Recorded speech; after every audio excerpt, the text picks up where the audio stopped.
Imagine waking up tomorrow and discovering that the gas station near your home has no fuel, grocery store shelves are empty, and your stock portfolio has suddenly dropped by 30% overnight. Every news channel is repeating the same phrase again and again: world war. This is not a movie scenario, it is the reality the world may be staring at today. In the last few days, something happened that no geopolitical analyst or intelligence agency fully predicted. A chain of events has unfolded that could reshape global politics, the world economy, and even the daily lives of ordinary people. Let's go back to February 28th, 2026, the day everything changed. In the early hours of the morning, the skies over Iran lit up, not with celebrations, but with one of the most coordinated military strikes the Middle East has ever seen. The United States and Israel launched a massive operation targeting hundreds of locations inside Iran. Nuclear facilities, missile storage sites, and command centers were hit simultaneously. But one strike shocked the world more than any other. The private compound of Iran's supreme leader was targeted, and within hours, reports confirmed that Iran's longtime leader had been killed. For decades, he had been the architect behind Iran's regional power network, supporting groups across the Middle East and shaping the country's strategic direction. His death sent shockwaves across the region. Within hours, Iran's military and its allied groups across the Middle East went on maximum alert. The question everyone was asking was simple: would Iran collapse internally or retaliate with everything T had? The answer came quickly. Within days, Iran launched a massive counteroffensive. Missiles and drones were fired toward Israeli cities, including Tel Aviv and Jerusalem. Air defense systems intercepted many of them, but not all. Explosions were reported in several cities, and the conflict was no longer distant. It was now hitting civilian areas. But Iran's response didn't stop with Israel. Missiles and drones were launched towards several Gulf countries hosting American military bases. Airports, oil facilities, and strategic infrastructure became targets. Suddenly, what began as a limited military strike had expanded into a regional conflict involving multiple nations. And this is where the situation becomes even more dangerous, because this war isn't only about missiles and military strikes. IT is about energy and the global economy. At the center of this crisis is a narrow waterway called the Strait of Hormuz.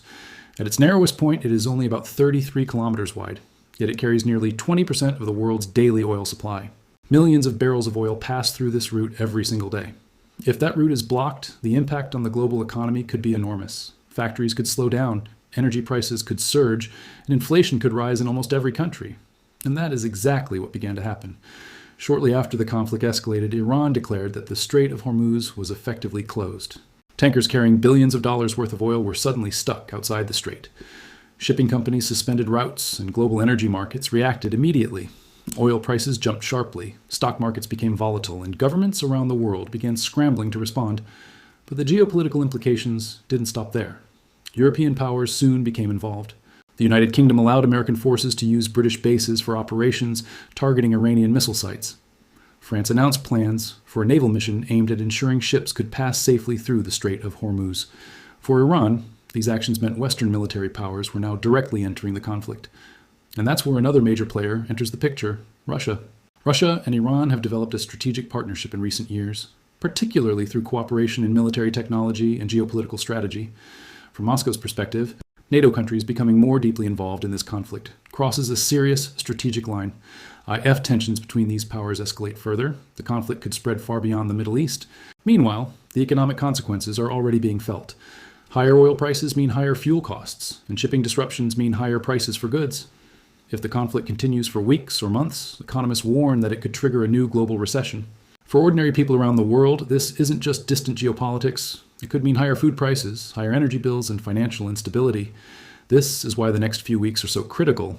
Analysts are watching three key things. First is the Strait of Hormuz. If international naval forces manage to keep shipping routes open, it could stabilize energy markets. Second is Russia's actions in Ukraine and beyond. Any major escalation there could dramatically widen the conflict. Third is whether diplomatic back channels open between Iran and Western nations. History has shown that even the most dangerous crises can sometimes be resolved through diplomacy. But history has also shown that miscalculations between powerful nations can lead to conflicts far larger than anyone originally expected.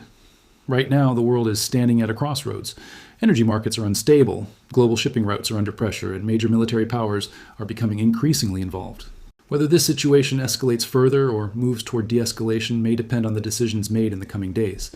Because in a globalized world, conflicts like this rarely stay confined to one region. Their consequences reach everywhere, From London to Lahore, from New York to Tokyo, the effects of this crisis could touch every economy and every household.